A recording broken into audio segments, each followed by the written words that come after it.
આગળ વાત કરીએ હાર્દિક પટેલની. હાર્દિક પટેલનું રાજકીય કદ વધી શકે છે તેવા સમાચાર હાલ સામે આવી રહ્યા છે.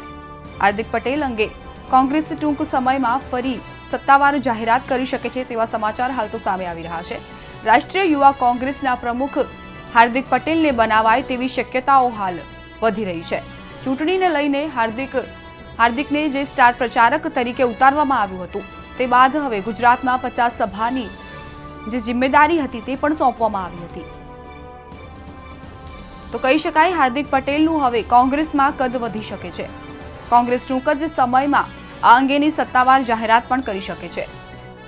કોંગ્રેસ રાષ્ટ્રીય યુવા કોંગ્રેસના પ્રમુખ તરીકે હાર્દિક પટેલની નિમણૂક કરી શકે છે.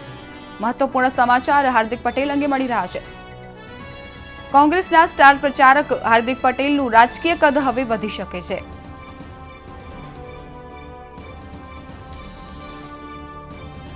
હાલના મહત્વપૂર્ણ સમાચાર તમને જણાવી દઈએ. કોંગ્રેસ ટૂંક સમયમાં હાર્દિક પટેલ અંગે જાહેરાત કરી શકે છે.